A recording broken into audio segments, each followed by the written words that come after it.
برد این آمی بسم الله با نام خداوندی که جان آفرید سخن گفتن اندر زبان آفرید.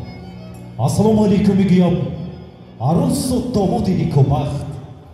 السلام علیکم پدران سربلند. السلام علیکم مادران مهربان و غمخوار و دعاگوی. خلاص سلام عرض میکنم به هر یک شمایان جمع آمدگان امروز. واقعا هم امروز این شام که 5 مارت 2022 سال است. مست در آن همین شام زیبا مرتضی خوجا و نیلوفرخان از شراب عشق و محبت نوش کردند. برای شریک یکمره شدن با هم عهد و پیمان بستند. با هم عهد و پیمان بستند و این دو آینه های برآمد دیار، آینه های خالق فا و جمال ها را به هم نزدیک و به هم خوش و تبار ساخته ایستادند. از این لحاظ بیایید دست روی دو آب بگشایید. الها قسمت این دو غنچه ستاره بخت اینها همراه درفشان باشد. گل مقصودی که میکنند به کمال رسد و در حیات پرتشتاب زندگی کشی و فرازی زیادی دارند.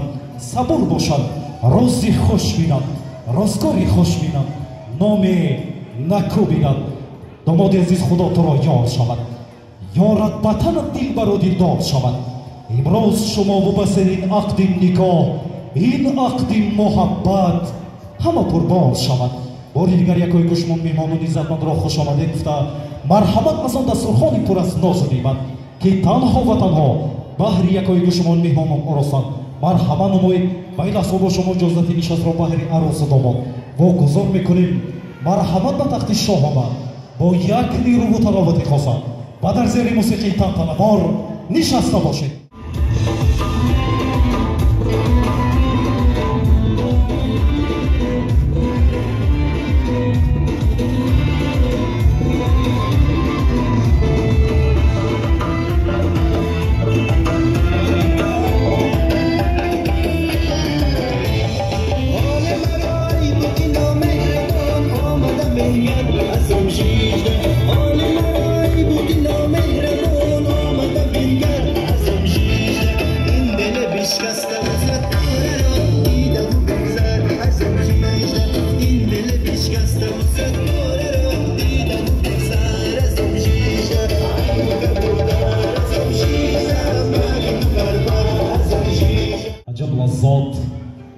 عجب لذاتی که نهایت ناتکرار و گوارا است.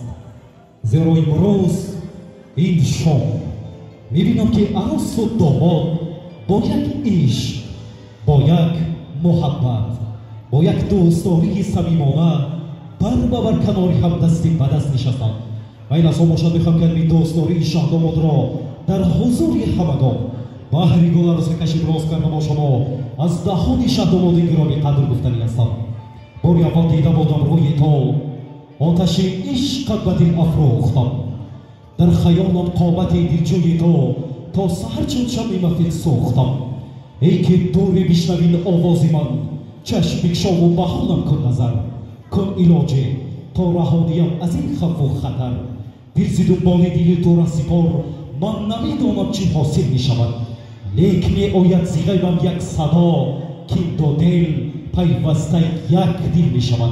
خدا کند که چنین باشد، زیرا که دوی شما زندگی را با عشق و محبت و با تپیدن های دل یکدیگر آغاز نموده. خدا کند که تا عمر باشد با عشق و محبت و با تپیدن های دل یکدیگر به انجام رسانیده باشید. ما که آرزو و تمنیت کردن بگیریم و این اصول باشد این اولین شده آرزو و تمنیت شاهدان روز نیک، شاهدی شاه داماد و همچنین شاهدی گل عروسک نازنین را یک جا بشنیده باشیم.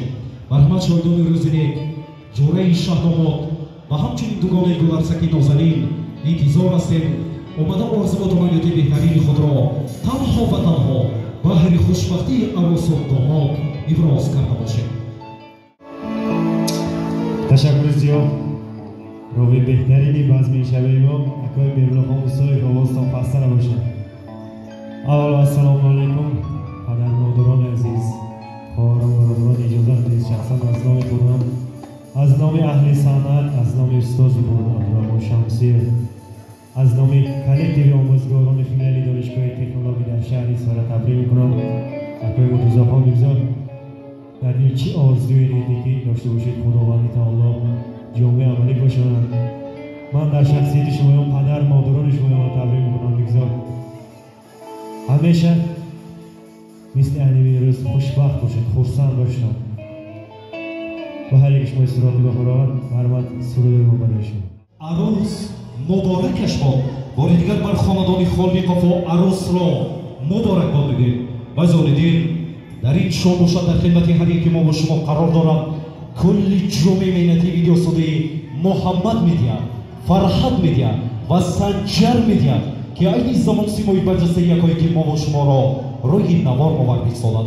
بعد مهرالله موسیف هستم همدم و همراز و شاد شریکی هر دوی این خاندان گشته‌ام. سرودم حافظی راز دلی من، سرودم حافظی راز دلی من، انیسی بلبل آواز دلی من، عقاب تیز پرواز دلی من، ادیب نقطه پرداز دلی من.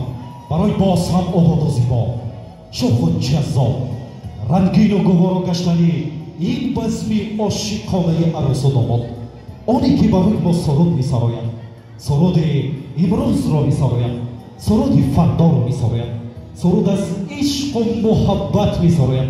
ستاره تاجیکستان، بلبل تاجیکستان در زیر قرصک‌های بلند شما حسن الدین حمیدوف را روی صحنه هنر مرحبا می‌گوییم.